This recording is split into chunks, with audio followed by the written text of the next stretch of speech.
कहानी की शुरुआत होती है पुराने जमाने से, जब घने जंगल के किनारे बसा एक गांव था जिसका नाम था भीमपुर। चारों ओर फैले हरे भरे जंगल, कल कल करती नदी और खेतों में मेहनत करते किसान। देखने में गांव बेहद शांत और सुखी लगता था, लेकिन इस सुकून भरे गांव पर हमेशा एक डरावना साया मंडराता रहता था। कहा जाता था कि पास के जंगल में एक चुड़ैल रहती थी, जिसकी परछाई कभी भी गांव में दिखाई दे जाती। लोग उससे इतने भयभीत थे कि जंगल में कोई अकेले जाने की हिम्मत नहीं करता था। अगर जाना भी पड़ता तो हमेशा समूह बनाकर ही जाते। गांव वाले अब यकीन करने लगे थे कि वो चुड़ैल इंसानों का मांस चख चुकी है और उसका ये लालच कभी खत्म नहीं होगा। जब भी कोई आदमी जंगल में जाता, कोई ना कोई रहस्यमयी तरीके से गायब हो जाता। धीरे धीरे पूरे गांव में ये मान लिया गया कि वो चुड़ैल ही मौत की देवी है और इसी डर ने पूरे गांव को अपने साये में जकड़ लिया था। उसी गांव में एक लकड़हारा रहता था। नाम था आर्यन। साधारण से कपड़े पहने, हाथ में कुल्हाड़ी लिए वो रोज जंगल लकड़ी काटने जाता। लेकिन आर्यन बाकी लोगों से अलग था। हाँ, वो भी चुड़ैल से डरता था। तभी उसकी पत्नी उससे एक दिन कहती है, तुम्हें होश भी है या नहीं? पूरे गांव ने तो डर के मारे जंगल जाना छोड़ दिया है और तुम अब भी वहां जाते हो। अगर उस चुड़ैल की नजर तुम पर पड़ गई तो सोचा है कभी क्या हाल होगा? अगर इंसान डर के कारण अपना काम छोड़ दे तो फिर जिंदगी की गाड़ी कैसे चलेगी? चुड़ैल भले ही कितनी भी ताकतवर क्यों ना हो, लेकिन उसमें अक्ल की कमी है। और याद रखो, ताकत से नहीं, दिमाग से जीत होती है। जिस इंसान में सोचने समझने की शक्ति है, उसे कोई हरा नहीं सकता। समय के साथ हालात इतने बिगड़ गए कि आखिरकार गांव वालों को मजबूरन पंचायत बुलानी पड़ी। सारे गांव वाले एक जगह इकट्ठा हुए और आपस में कहने लगे, अगर ऐसा ही चलता रहा तो एक दिन पूरा गांव खाली हो जाएगा। हमें कोई ना कोई रास्ता निकालना पड़ेगा। हम सभी गांव वाले मिलकर एक बाबा को बुलाते हैं और उसकी मदद से उसे खड़ा करके बाहर निकाल देते हैं। क्या तुमने कभी उसे देखा है? अकेले ही वह 10 लोगों से भी ज्यादा ताकतवर है। बहुत समय तक बहस चलती रही, लेकिन कोई नतीजा नहीं निकला। पंचायत खत्म होने के बाद जब आर्यन घर लौट रहा था, वो सोचने लगा, क्या सचमुच चुड़ैल से डरकर भाग जाना ही एकमात्र रास्ता है? अगर मैं अपने दिमाग से काम लूं तो क्या उसे हराया नहीं जा सकता? वो पूरी रात जागकर सोचता रहा। उसे अच्छी तरह मालूम था कि चुड़ैल को ताकत से हराना नामुमकिन है, लेकिन अगर दिमाग से काम लिया जाए तो उसे मात दी जा सकती है। फिर वो हमेशा की तरह कुल्हाड़ी हाथ में लिए जंगल की ओर निकल पड़ा। उसे एहसास था कि आज उसका सामना चुड़ैल से भी हो सकता है। जंगल में पहुंचकर वो लकड़ी काटने लगा। चारों ओर सन्नाटा था, पेड़ों की टहनियां हवा में हिल रही थीं। तभी अचानक दिन के उजाले में उसके सामने से एक चुड़ैल चलकर आने लगी। चुड़ैल उसके पास धीरे धीरे चलकर आती है और कहती है, अरे ओ लकड़हारे, तेरी हिम्मत कैसे हुई कि यहाँ कदम रखने की? ये जंगल मेरा है, यहाँ की हर लकड़ी मेरी है और यहाँ का हर शिकार भी मेरा है। ये सब सुनते ही आर्यन का दिल जोर जोर से धड़कने लगता है। वो गहरी सांस लेता है, अपनी हिम्मत को एकजुट करता है और कहता है, आप सही कह रही हो, ये जंगल आपका है। मैं तो बस रोज अपने घर के लिए आता हूँ। अगर आप चाहें तो मैं आपके लिए काम कर सकता हूँ। चुड़ैल हैरानी से उसकी ओर देखती है और कहती है, काम? कैसा काम करने की बात कर रहे हो तुम इंसान? मैं रोज आपके लिए शिकार पकड़कर लाकर दूंगा।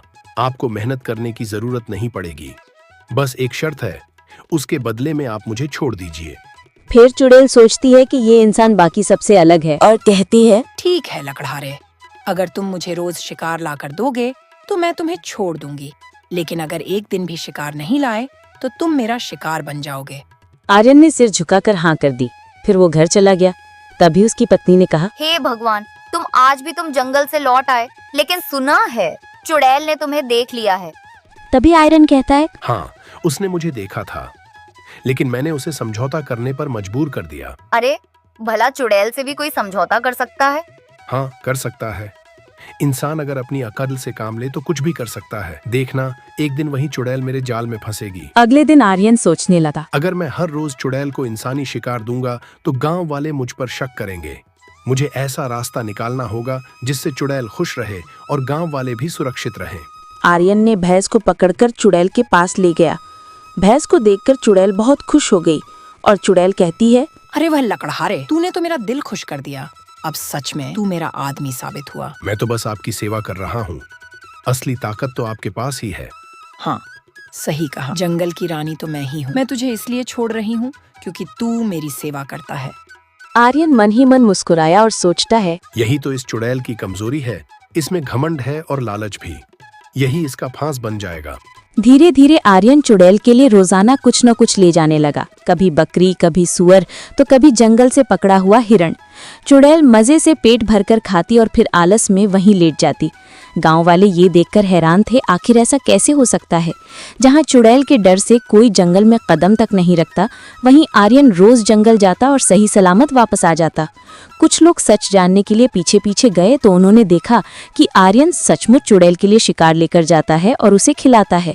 ये खबर गांव में आग की तरह फैल गई कि आर्यन ने चुड़ैल से दोस्ती कर ली है। गांव में एक बार फिर पंचायत बुलाई गई। चौपाल पर सब इकट्ठा हुए और माहौल पहले से भी ज्यादा गंभीर था।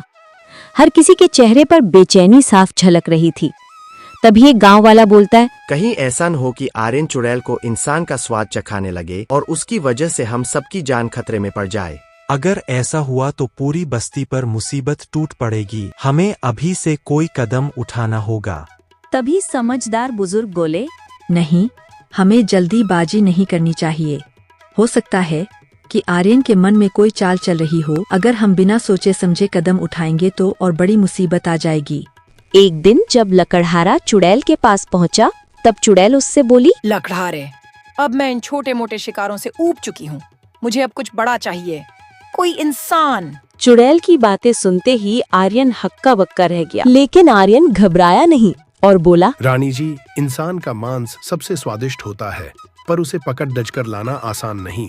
अगर आप वादा करें कि मुझे कोई नुकसान नहीं होगा, तो मैं आपके लिए इंसान का शिकार लाकर दूंगा। चुड़ैल खुश हो गई और लालच में आकर बोली, ठीक है, तो तू जल्दी से इंसान का इंतजाम कर ला। आर्यन मन ही मन सोचता है, अब वक्त आ गया है इस चुड़ैल को उसके ही जाल में फंसाने का। अगले दिन आर्यन गांव लौट आया और सबके सामने बोला, गांव वालों, चुड़ैल इंसानी मांस की मांग कर रही है, लेकिन डरने की कोई बात नहीं। मैंने उसे समझा दिया है कि मैं इस गांव का सबसे ताकतवर इंसान हूँ। अगर उसने मुझे हराया तभी वह मुझे खा सकती है, और अगर मैं जीत गया तो चुड़ैल को गांव छोड़ना होगा। तभी एक गांव वाला बोला, पागल हो गया है क्या? आर्यन अकेला चुड़ैल से लड़ेगा?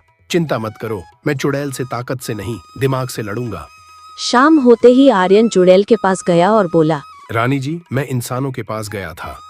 मैंने उनसे बात की और सब मानते हैं कि इंसानों में सबसे ताकतवर मैं हूँ। अगर आपको इंसानी ताकत का स्वाद चखना है, मुझे ही खाइए, लेकिन उससे पहले मेरी ताकत का इम्तिहान लेना होगा।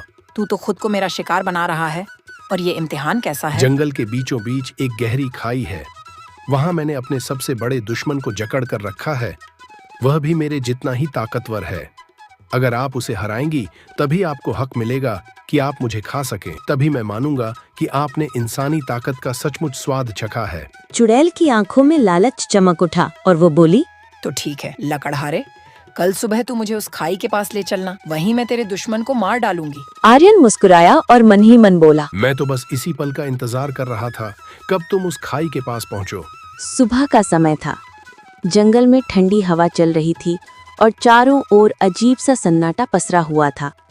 पक्षियों की चहचहाहट भी जैसे दब सी गई हो, मानो उन्हें भी पता हो कि आज जंगल में कुछ बड़ा होने वाला है। आर्यन अपनी कुल्हाड़ी लिए धीरे धीरे उस जगह की ओर बढ़ा जहां चुड़ैल का ठिकाना था। दूसरी तरफ चुड़ैल इधर उधर टहल रही थी। उसकी नजरें सिर्फ आर्यन को ढूंढ रही थीं।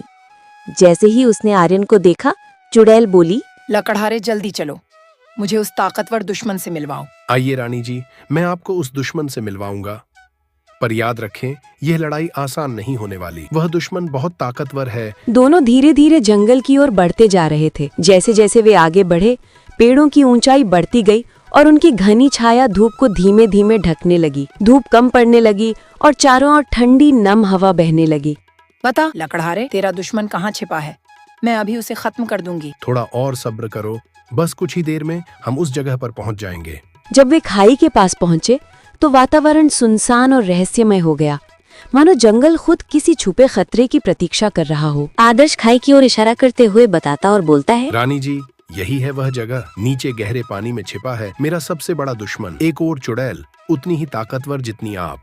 चुड़ैल धीरे धीरे कदम बढ़ाकर खाई के किनारे पहुंची। जैसे ही उसने नीचे झांका, पानी की सतह पर उसका ही प्रतिबिंब उभर आया। उसका खूंखार चेहरा, डरावनी आंखें और भयावना रूप देखकर वो ठिठक गई। अरे, ये तो सच में चुड़ैल है। लगता है उसने मुझे सच में ललकारा है। लकड़हारे, तेरा सबसे बड़ा दुश्मन अब मेरे हाथ लगेगा। मैं उसे जड़ से मिटा दूंगी। अगर आप उसे हरा देंगी तब आप जंगल की सबसे बड़ी रानी कहलाएंगी और तब आपको मुझे खाने का हक भी मिल जाएगा। हाँ, मैं यहाँ ही पर दफना कर दूंगी। तुम सोच भी नहीं सकते कि मेरी पकड़ कितनी गहरी है। जो भी मेरे रास्ते में आएगा उसे मिटाकर रख दूंगी। चुड़ैल ने एक पल भी न सोचा और सीधे खाई में कूद पड़ी। खाई बहुत बड़ी थी और वहीं पर वो मार गई। इस तरह चालाक लकड़हारे ने अपनी बुद्धि और साहस से चुड़ैल का अंत कर दिया। तो दोस्तों, याद रखिए, ताकत से बड़ी चीज होती है दिमाग की चालाकी।